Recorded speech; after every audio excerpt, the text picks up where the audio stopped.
Merhabalar, bugün sizlerle çok sevdiğim, bilindik bir lezzeti paylaşacağım. Sütlaç tarifi. Ben sütlacı nasıl hazırlıyorum? Benim sütlaç biraz farklı. Gelin sizlere farkını video içerisinde anlatayım. 1 su bardağı pirincin içerisine 1 su bardağı kaynar su ekledim. Kapağını kapattım. Kavanozun yaklaşık 3 saat beklettim. Pirinç 3 saat kaynar suda bekledi. Sonra ezilebilecek kıvama geldi. Süzgeçten geçirdim. Kaseye aldım pirinci. Üzerine 2 tane yumurta kırdım. Ben neden sütlacı bu şekilde hazırladım sizlere kısaca anlatayım. İçerisine eklemiş olduğum yumurta ve pirinç blenderdan çekeceğim.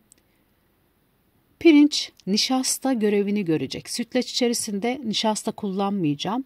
Yumurta da hafif sarılık verecek sütlaca.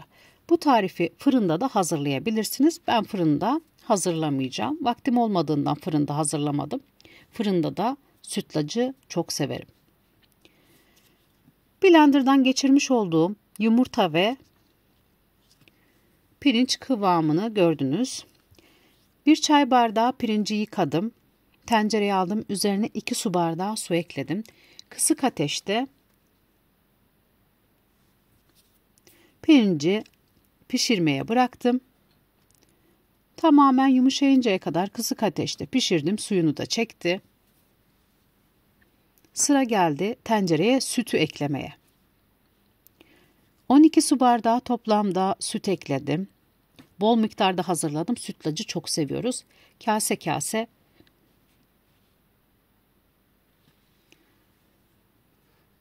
sütü tencereye aldım. Kaynayıncaya kadar karıştırarak pişirdim.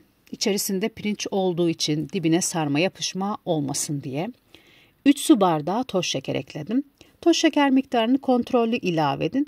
Ben sütlü tatlılarda şekeri biraz belirgin seviyorum. Hazırlamış olduğum yumurta ve pirinç karışımını, blenderdan geçirdiğim karışımı sürekli çırpıcıyla karıştırarak sütün içerisine döktüm. Bu aşamada karıştırmak önemli.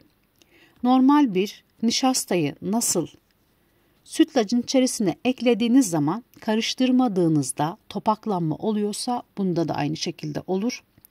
Sürekli karıştırarak yumurta ve pirinci ekledikten sonra blenderdan çekilmiş pirinci ekledikten sonra sürekli koyulana kadar karıştırmanız gerekiyor.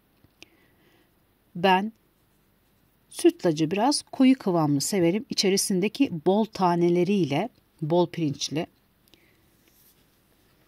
İçerisine nişasta eklendiğinde o tadı sevmiyorum. Bu şekilde daha güzel oluyor. Görüyorsunuz.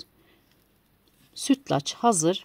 Kaselere dolduruyorum. Kıvamını, görüntüsünü görüyorsunuz. Çok da çabuk kıvamlı olduğu için soğuyor. Hemen kase kase yapıp yiyebileceğiniz bir lezzet. Saatlerce soğumasını beklemenize gerek yok. Bol miktarda hazırladığım sütlacı kaselere dolduruyorum.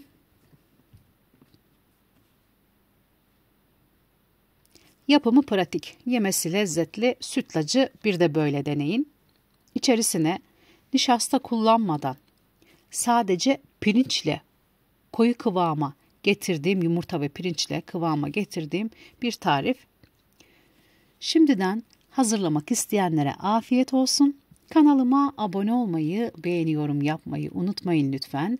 Değerli görüşlerinizi videonun altına bekliyorum. Sizlerin düşünceleri benim için çok değerli. Tarifin malzemelerini açıklamaya ekleyeceğim. Detaylı tarifi açıklamadan bulabilirsiniz.